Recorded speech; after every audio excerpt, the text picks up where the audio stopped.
started in about 2 or 3 minutes. Just for clarification, this is the rising 8th to 9th grade parent night. If you are here for the middle school band concert, that is in the auditorium straight across the cafeteria. I know there's 2 events going on at one time, and some of them are overlapping, and I apologize for that, but the orientation will be in here, the band concert is in the auditorium, and we will get started in about 3 minutes. If you can, scan the QR code, that way you can follow along on your phone, because some of the slides may be kind of hard to see, and it'll just be easier. Everything we present to you tonight will be posted on our school website underneath the counseling page, and it'll even be on YouTube. We're live streaming it, so there will be a YouTube replay of this that you can watch for the next couple of weeks. So it'll be on YouTube, it'll be on the school website. So we will get started in about 3 minutes.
Okay, if you just recently came in, if you want to scan the QR code, you can follow along with the presentation on your phone. Some of the slides may be a little bit more difficult to see, but don't worry if you miss something. All of the presentations will be posted on our website, underneath the counseling page, and then also we are live streaming it on YouTube, so you will be able to see a replay if you want to go back through the Wolfpack Productions YouTube channel that are live streaming. The kids do it. It's part of one of our pathways that you walk through, the audio video technology pathway. So you will have plenty of opportunity to get the information if you miss something tonight. Okay, so just want to let you know that. We're going to go ahead and get started. My name is Chris Davies. I'm one of the assistant principals here. I am in charge of all student schedules, so I will be working real closely with you guys over the next 4 years, along with all the counselors. We do it all together. We have 3,000 students. I can't schedule them all. So we work as a team with your middle school counselors, the high school counselors, myself, to put together your schedule. So hopefully we're going to give you a lot of information tonight. Again, if you have any questions after tonight, we'll be able to answer those for you also. So I'm going to skip a slide. I'm going to introduce your counselors just so you kind of know. Miss Monsignor is last names A and B, so if you have last name A or B, she will be your counselor. Miss Powers is last name C through E. Miss Keith is last name F through H.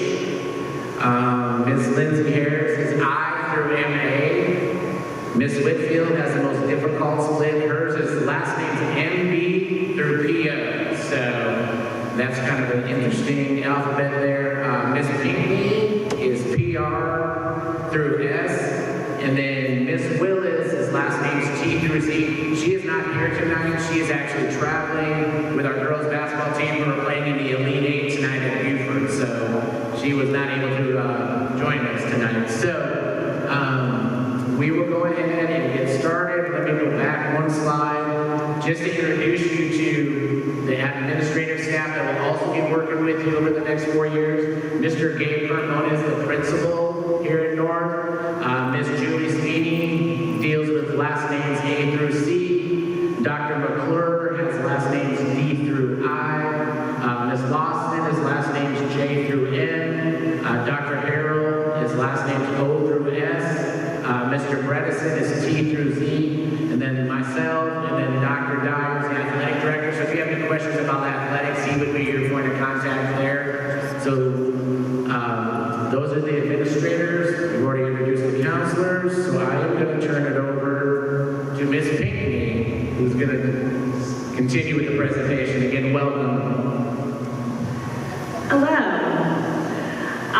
So my name is Kara Pinckney. I'm one of the school counselors here. So this is just an overview of the topics, the many topics we're going to cover very briefly tonight.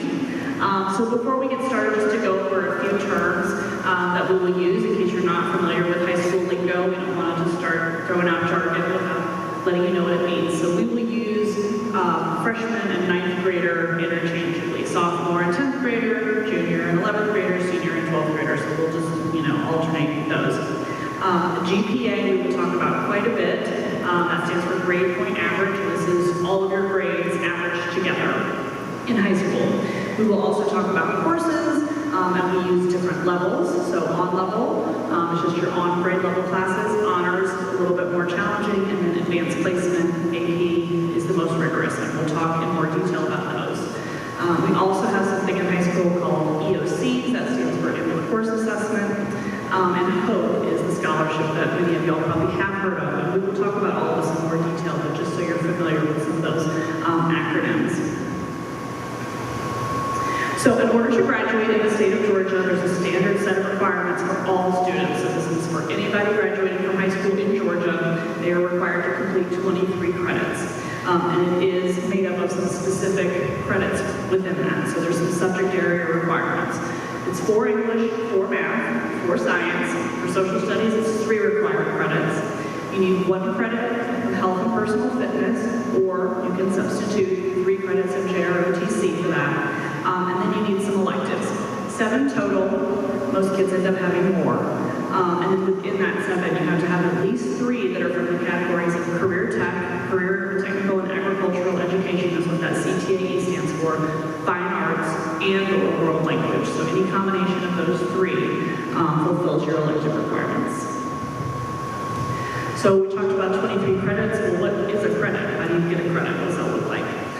So at the end of each semester, if you pass your course, you get a credit for it. 1 block course equals 1 credit. You have to get a 70 or higher to be considered passing. For us, that's considered a C, and that's the minimum passing score in the state of Georgia. So for the most part, the majority of our courses you take for the whole semester and you earn 1 credit for those. We have handful of courses that are 9 weeks long, so half a semester, and you would earn just a half a credit, 0.5 credit for those. All of those credits then get put on your transcript. So coming into high school, you've never had a transcript before. You have a report card, you have a progress report. The transcript is the official legal record of everything you've done academically in high school. So every course you've taken, passed, failed, no matter what the subject area, and that is the document that goes with you. If you transfer to another school, that's the document that gets sent to colleges, to the military, and so on after high school. So that is your official record of all your academic progress in high school. So this is an example of what a transcript looks like. So we've blocked out this person's personal information, but it does have your name and date of birth and that type of thing on there. It has the years you were enrolled at North Paulding. It has GPA. We have a number of different GPAs on there, as well as your class rank. And then that over there blocked together by grade level. So all the courses you took in 9th grade together, and you can see in the next column all those courses you took in 10th grade together. And those courses only get posted to the transcript at the end of each semester. So you also need to earn a certain number of credits to be promoted to the next grade level. So up to now, probably you just went to the next grade. You just finished 7th grade and you went on to 8th grade. You're going to go on to 9th grade.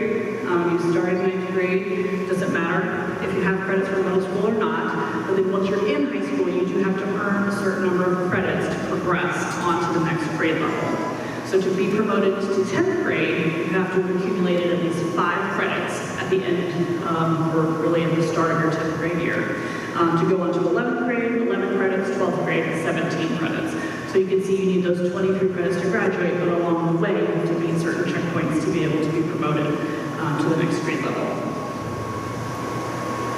So what does that all look like in terms of an actual schedule? What is your day-to-day life with your courses? So at North Paulding, we are on what's known as a 4x4 block schedule. So what that means is you have 4 classes in the fall, and then you have 4 different classes in the spring. So from August to December, you take 4 courses, and then in January, you start 4 new classes. So those classes are about 90 minutes long, because you only have 4 of them each day. You go to the same classes every day for that semester for about 90 minutes.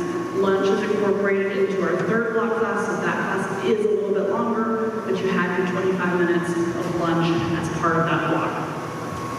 We try very hard to make sure the students have a balanced schedule because of that. So you have 2 academic classes and 2 electives each semester. So that way you're not overloaded with all of your core subjects. You really just are focusing on maybe say English and social studies at once. And then you have your other academics the other semester. So this is an example of what a typical 9th grade schedule looks like. This is all on grade level courses.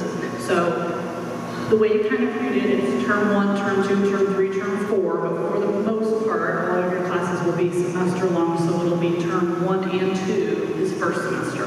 So you kind of put a line down the middle there, and you just read one half and the other half. So this student has biology and 9th grade literature starting in August, going through the end of December, and then they have marketing and health and personal fitness. So they just have their 2 academics, and then their 2 non-academic classes. In the spring, they move on to theater, Spanish 1, algebra, and world geography. So that student is not even taking English one of the semesters, they're not even taking math one of the semesters, so it's split up between the 2 semesters. This is an example of, we have a few electives that are offered on a year-long basis. So in order to participate in all the performance-related things, they want students to be taking these all year. So band, chorus, and JROTC are the ones that fall into that category. So you can see the student has band, their first block, all year long. So that takes them 2 elective spots. And then everything else is still split up, first semester, second semester. And then one last example of a student who earned some high school credits while they were in 8th grade. So it looks like this student earned probably credit for 9th grade literature because they are in World Lit, which is our typical 10th grade course. They're in Spanish 2 now, and if you look over in the other column, they're in honors geometry. So they are in credit for algebra. And then they also have a variety of honors and AP courses on there as well, but still leaves room for some of those electives. So how did those students end up with those academic classes on their schedule? So the middle school teachers, so your current teachers in 8th grade have already made their recommendations for you for high school. So they take into account how you've done in that class grade-wise, how interested and excited you may be seeing in that subject, your work habits and that type of thing to recommend you for on-level honors or potentially AP. So that's how you get recommended for the academics. The elective classes, you went through a process with your info school to request electives, and all of that goes into the parent portal. So there will be a chance to make changes to that, but you'll see something. It won't be in that format, but you'll see something that lists all the classes that you chose and were recommended for. And it will most likely, it will include English, math, science, and social studies. Some students will, if you took classes in 8th grade for ninth grade credit, you'll move on to the next one, and then some students will be taking algebra year-long, and so you'll see that reflected in your academic management. You do have an opportunity, if you choose to or are recommended, to take some more rigorous courses in high school, honors and advanced placement classes. We're going to go into a little bit more detail towards the end of this presentation about that, but they are more difficult. There's higher expectations, more work done outside of the class to allow you to go more in depth in the subject in class, and they are a little bit more fast-paced. So because they are more difficult, we acknowledge that. We reward students who pass the class with at least a 70. Honors classes get 5 points added, and AP classes get 10 points. So that 85 in an honors class turns into a 90 when it goes to the transcript. 80 in an AP class becomes a 90 on the transcript with those additional points added. Teachers will recommend you if you decide you don't want to do that or you want to go up a level other than what the teacher recommended. There is a process for you to waive that throughout the registration process. The only AP class that's open to ninth graders is AP Human Geography. And Ms. Desjardins is the teacher, and she will talk to you guys about that more at the end if you're interested in hearing more about that. That's the only AP class for ninth grade students. So we're going to try to watch this video. It goes into a little more detail. It's short.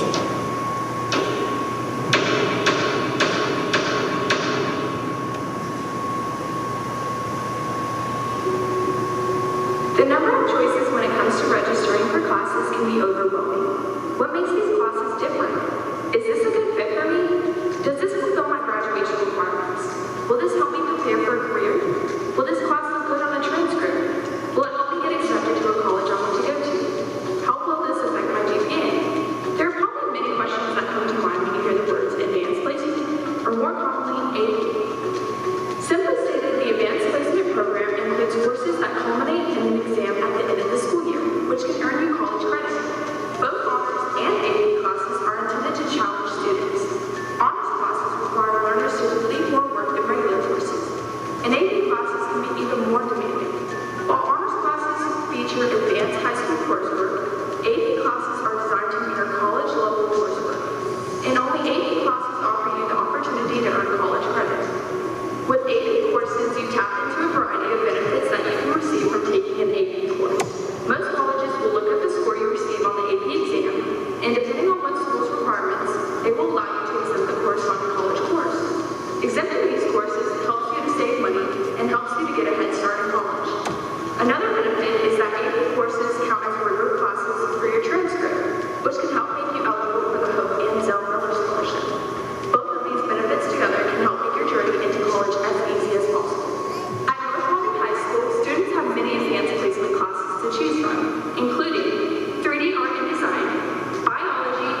So that is actually going to take place right here in the gym afterwards. Because there is a band concert, I think most of y'all know going on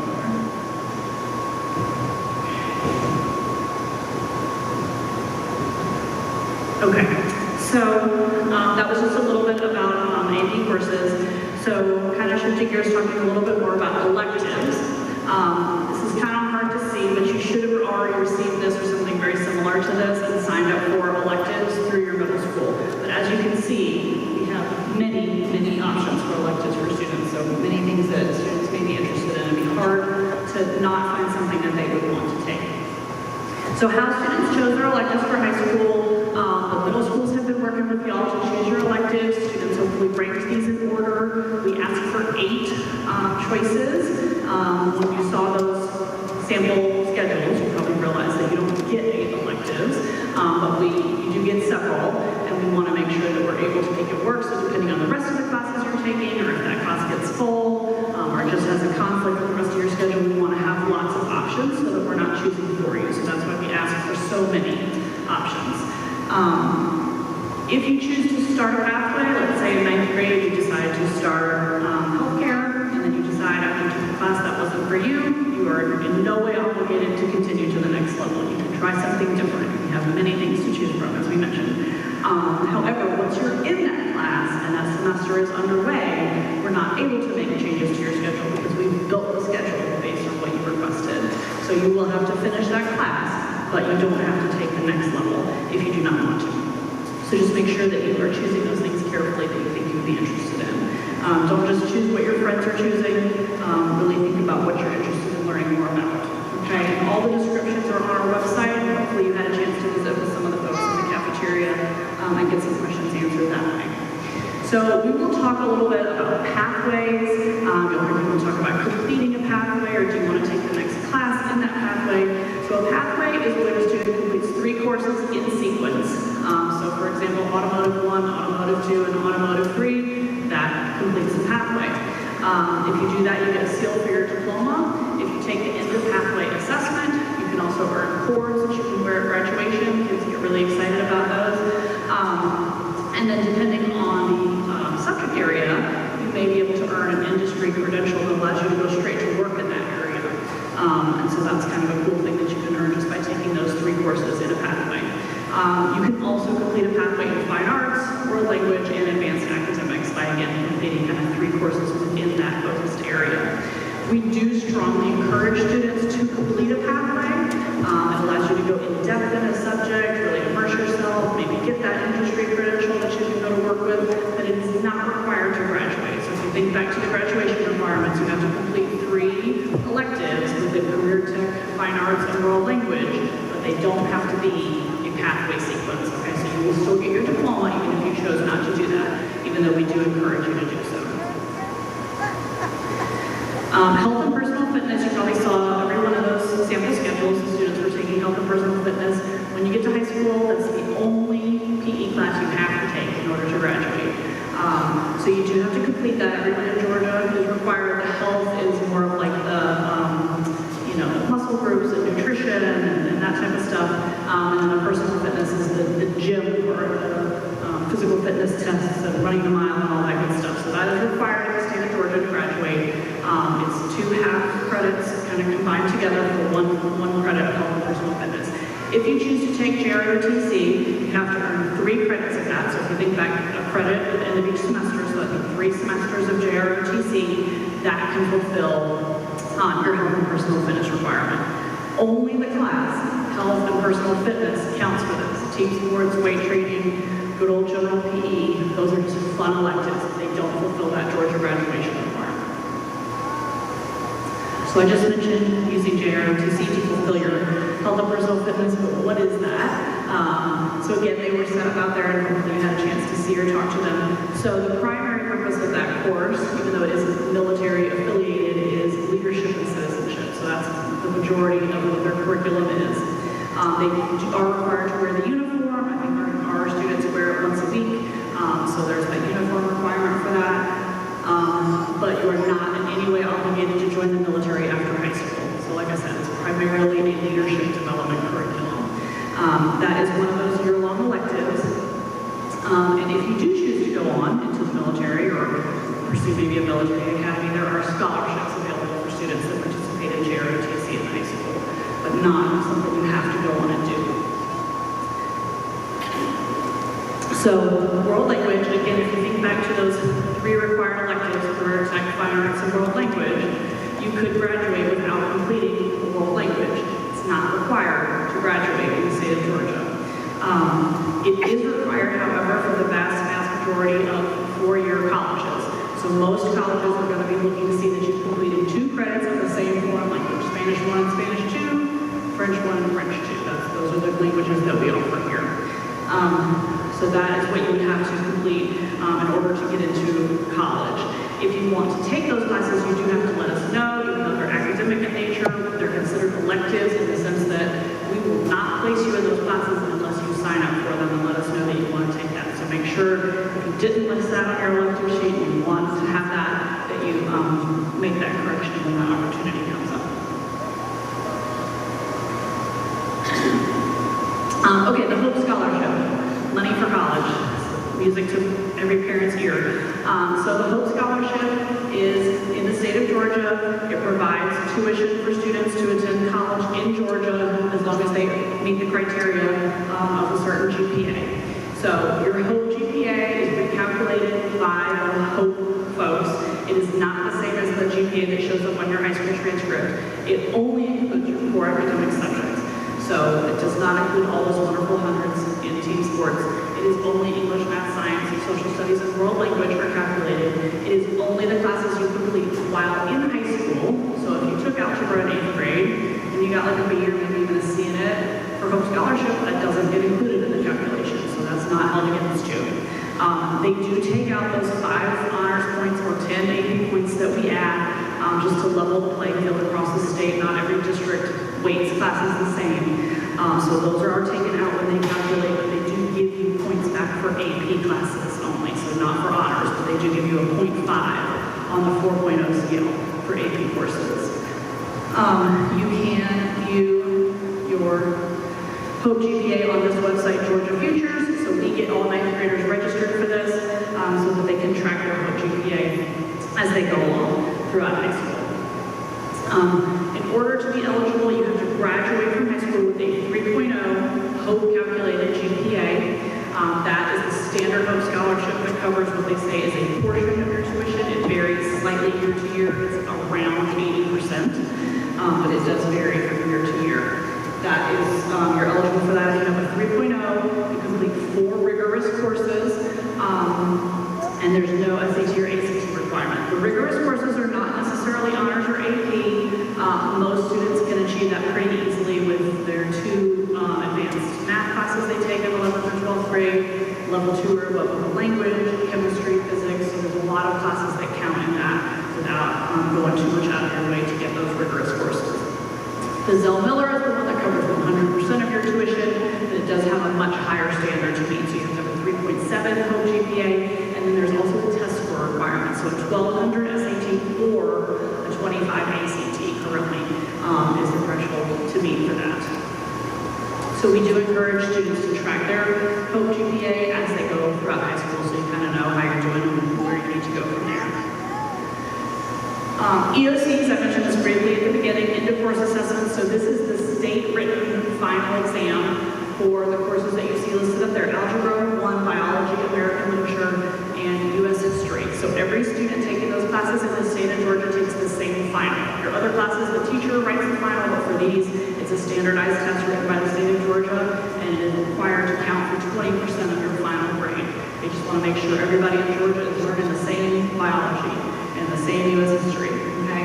If you're taking Algebra 1 in 8th grade, you will be taking that EOC. It's part of the class. So you will be taking that just like if you took it in high school, and it will be 20% of your grade, okay? And those cannot be exempted. You have to take them. We have a few additional opportunities. I'm just gonna highlight briefly. PCCA was set up out there. It is a great opportunity for students that want to pursue some very specialized career tech pathways related to workforce development that is needed in our area. So they have energy, cybersecurity, healthcare, and mechatronics. This is housed at take students, so the students are actually at PCCA half the day, and then they're here the other half of the day. So for 2 periods they're there, and for 2 periods they're here, and the bus will take them over and bring them back to North Paulding. If this is something you're interested in, you just reach out to your counselor, and we can get you added to the list for any of those pathways. Dual enrollment is not available to 9th grade students, but we just want you to know about it so you can kind of be thinking about it and planning for it if it's something that you're interested in. So this is a student that allows, this is a program that allows students to take college classes while they're in high school, and you earn college credit, obviously, because you're taking the college class, but then we will also award you high school credit for that class as well. So that's the dual part of the name. The tuition is paid for in the state of Georgia, and so it allows students to earn some college credits for free before they even finish high school. So it's primarily for 11th and 12th graders. Some 10th graders, depending on their class or depending on if they have SAT or ACT scores, can participate, but it is something to kind of plan well in advance for if you're interested in this opportunity. For online courses, if you're interested in taking a class that we don't offer, so let's say you see, okay, so we have French and Spanish, but you're like, I don't want those, I want to take German, how can I do that? So you may be able to do that through Georgia Virtual School through a program called SB 289. So there is a window of time from April until about June where you can fill out an application to request permission to be able to take an online course as part of your school day, and then it is paid for. If you take it outside of the school day as an additional class, you would be responsible, or if you don't fill out SB 289, you'd be responsible for payment. It's about $550. But if you fill this out, we are required, to state Senate Bill 289, the Georgia legislature passed, that we are required to allow you to do this as long as you let us know your intention that you want to do that. Okay, but it is mostly for classes that are not available here otherwise. Athletics. This is one thing that kids are really excited about coming to high school for. We have a ton of different sports. The head coach is your main point of contact for any questions about tryouts, conditioning, anything like that. So you may want to, look into that sooner than later if that's something your child is interested in. Some of them do begin conditioning, especially the fall sports. They do their conditioning over the summer, so you can get involved with that even before you start high school.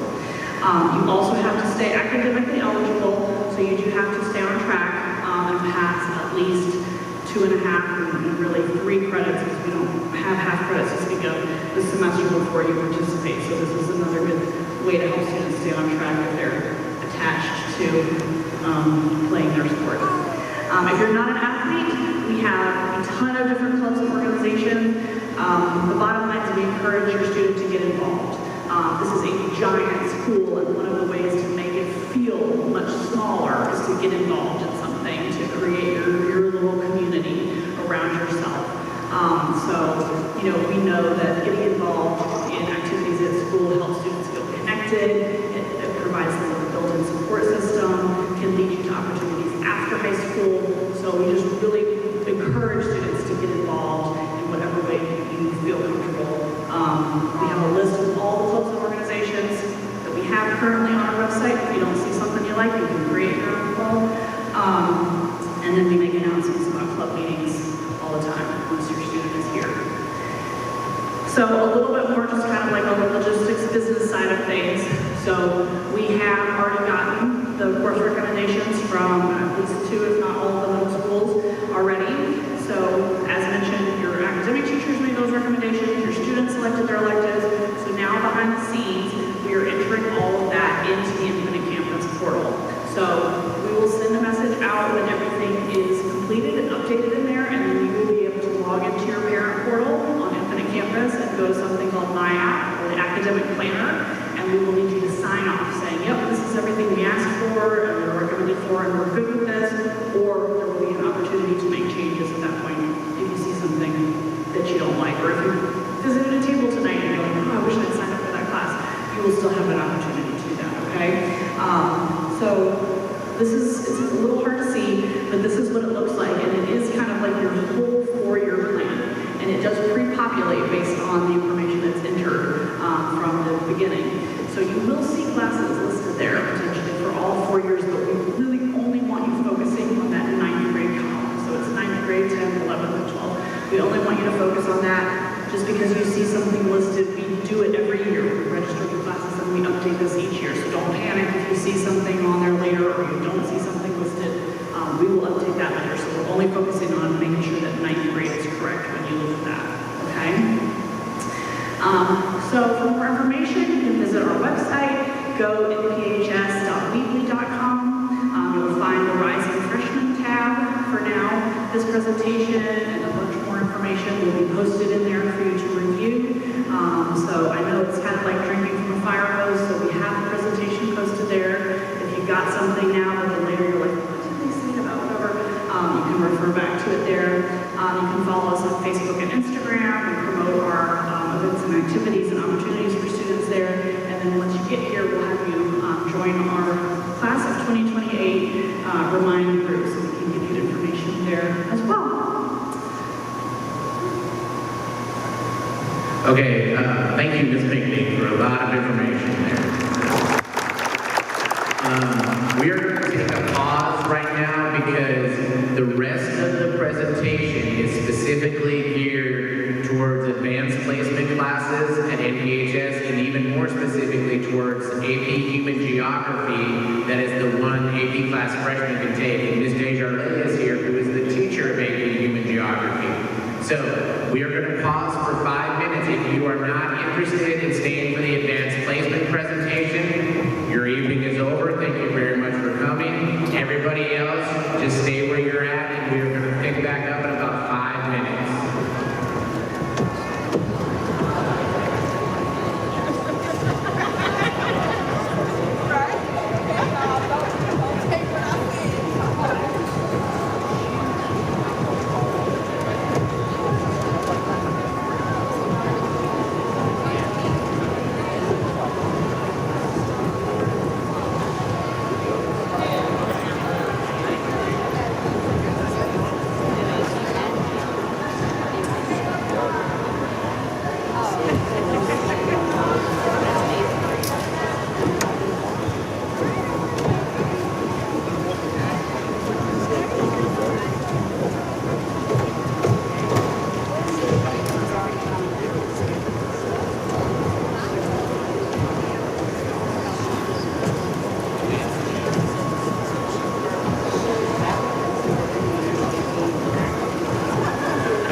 Okay, we will go ahead and get started. I think everybody has taken off that did not want to stay. So again, this is Ms. Desjardins. She is our AP Human Geography teacher, but she's going to touch on all the AP classes that are offered, but more specifically her class. So I'm going to turn it over to her. Hi, like you said, my name is Ms. Desjardins. I'm the Human Geography teacher here at North Paulding. And I started doing this presentation this year primarily because my daughter is in 9th grade this year, and last year I was in their spot trying to make the decision whether to put my child in honors or AP, and a lot of her friends were in that position. So I kind of really wanted to go through and clarify what AP was and the difference between an honors and an AP help you make that decision. So, first off, there's 3 courses, which you already touched on level, honors, and AP. On level and honors, you've already had some exposure to in middle school, but AP is a little bit new for most of you guys, especially if this is your first child going through high school. AP is a little bit more rigorous than an honors class. It moves a little bit faster. It covers different material usually than an honors or an on-level class, especially with world geography. We don't just cover world geography, we actually cover human geography, which actually focuses more on the human element and how it interacts with our surroundings than actually where things are located. So there's a lot of differences even with the material that's being covered in these classes and the depth of knowledge that we're going into in each one of these classes. She also mentioned that you get 10 extra points added on to your GPA, but that's not your HOPE GPA. But it does count as one of your bigger classes for your HOPE GPA.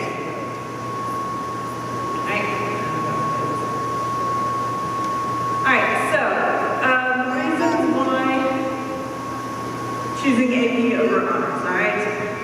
When I'm talking to parents and when I was deciding for myself whether to put my child in AP or honors, it really kind of boiled down to a couple things. First off, you can earn college credit from taking the class, and we'll get into that in just a second on how you actually do that. And then along with that, by getting college credit for these classes, that can help you save money in the long run, especially if your child ends up switching majors, which a lot of children end up doing in college. It knocks out one of those core classes, so they have more wiggle room in their schedule to try different things if they do end up switching majors. It also helps them to stand out to colleges by taking these rigorous classes, by showing that they're able to prove themselves in a college level class throughout high school. It shows that they were getting ready, and they are ready to be successful in college. It also helps them to develop the skills that are necessary to help them be successful in college, like time management. It helps them to learn study skills, and those are the 2 things that are really focusing on my class because they are freshmen coming into my class, and they do have to learn those skills very quickly to be successful, not only in my class, but in high school and in college. And it also helps to boost your GPA up. By taking that and getting the 10 extra points added onto your GPA, it does help to bring up that overall GPA. They just posted the top 40 for the freshman class last week, and 37 out of those 40 kids are in my class. All right. Okay, so how do you actually earn college credit is the big question. You do take a test or have some sort of summative assessment at the end. This is given by College Board. College Board is the same organization that creates the SAT for your child as well. So they prepare the test that measures whether the student has mastered the material in the class. All the tests for College Board are given in May. And the biggest questions I get is, how does it translate to college, all right? So each test you get a score from 1 to 5, all right? And basically we decide that 3, 4, and 5 is usually passing. But that then depends on what college you apply to, all right? Once you apply to the college, they will look at, after you apply and you say, yes, I'm going there, they will pull the scores from your AP test and they will decide, yes, we'll take this score because you got a 4 on it, no, we won't take this test that you got a 1 on, and they'll look at the different scores and then they will apply the credits for that class. So then you will be exempted from those classes. Taking the College Board or taking the test does not affect the grade in my class whatsoever, or any of the AP classes. And you do not have to take the test if you sign up for the class. You can just gain the experience from taking a college level class without actually even taking the test. But it does help. Alright?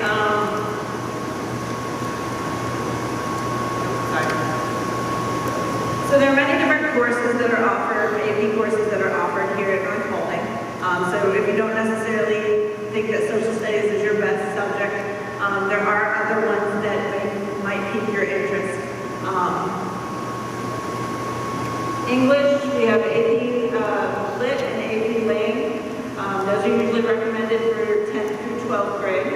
And I'm not going to spend a ton of time on these. There's a great description that each of the teachers for those classes wrote that you can go through online or through the presentation.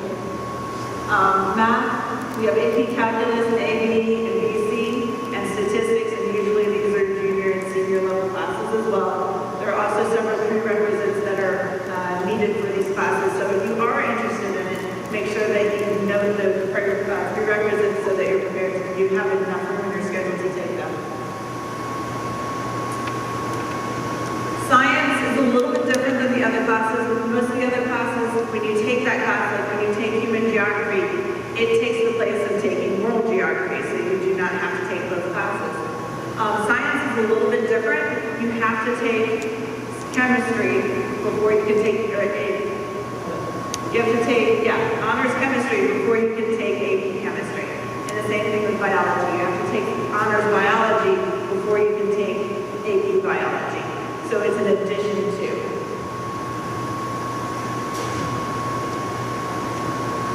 Same thing with physics, not with the environmental math. We do offer several fine arts AP classes with several prerequisites that are necessary for it. These are usually junior and senior level classes as well. And this test is a little bit different. They don't have a multiple choice or a written part to their test. They do a portfolio at the end instead. She entered some of the works that were entered in last year's portfolios.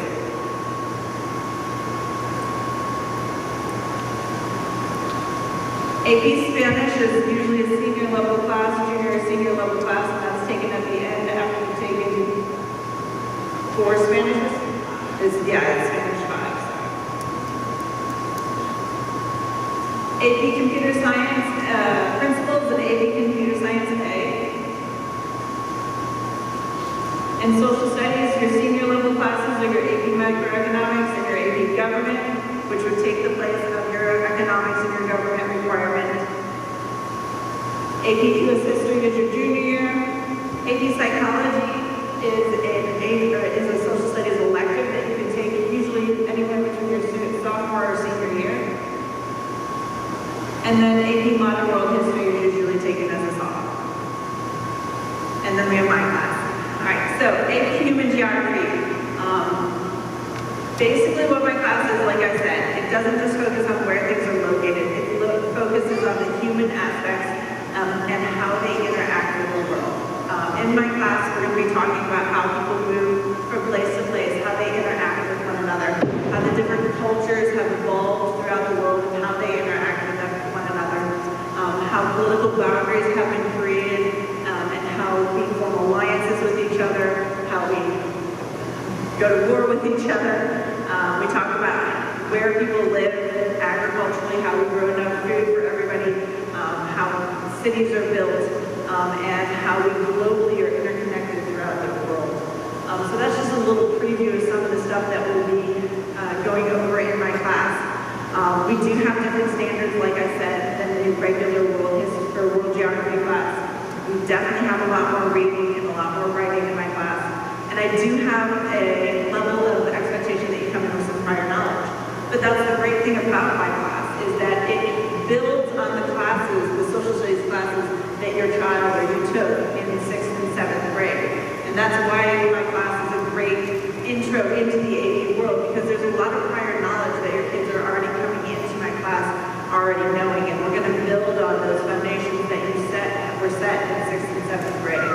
So it's kind of an easier way into it because you have had exposure to a lot of this material. You just might not remember it right this second. All right, so why take an AP class as a freshman? It brings a challenge to your child, all right? Some of your children have not really been truly challenged yet, and it will start to challenge your child more. It is a great introduction to AP. We ease our way in, like I said. It takes a lot of that previous knowledge that you have, and we build upon it. And we explore in many different ways, all right? We're going to go into a larger depth of knowledge of the material that has already been presented to you. One of the things that I really like to do in my class, because they are freshmen coming in, and they are are basically taking a college level class, and I know that. I've experienced that with my own daughter this year. One of the things that I really focus in on my class is teaching them those study skills to be successful. We talk a lot about how to study for stuff without a Quizlet or without a Kahoot or without a study guide of some sort. And I try to work with them to teach them how to actually study for something, how to read and take notes on something, how to annotate stuff, how to make flashcards and learn vocabulary words and then make it applicable to their daily lives and make it applicable to the outside world. And so we try to build those elements which helps them to be successful. And that's one of the biggest reasons that I chose to put my daughter in AP was because it teaches them those skills of how to study. It teaches them how to be independent and how to manage their time. And she's been able to apply that to other classes in high school and has helped her to become very successful in high school and be able to excel in the classes that she's in, not just mine. We also work a ton on writing. We write at least once a week in my class, and we work on that historical writing element and writing as a geographer. But that can also be applicable, just bringing in and citing that evidence and bringing in that evidence from the outside world into your writing can be very applicable to other classes, especially their English class and throughout any of their classes. Learning to write is a great skill that will really help them to be successful in high school and in college. So I really try to work on that in my class. It will help them be more prepared for an SAT when they get there because they will be exposed to SAT level questions, or the same people who write the SAT write my test. And I use those questions in my class. I use questions like that in my class. So the more exposure they get to those types of questions, the more successful they'll be taking the SAT and taking tests in other AP classes as well, not just mine. And it also gives them confidence to be the ones that pass my class and exceed and excel in my class. Leave my class with a ton of confidence because they know if they can conquer my class, they can conquer pretty much any class that is thrown at them at this school.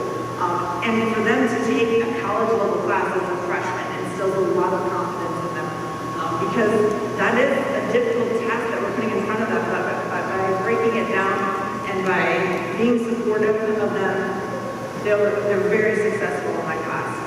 And that's the one thing that I really do is I will be there to support your child. I am there for tutoring every morning. I have 5 kids in here this morning that showed up.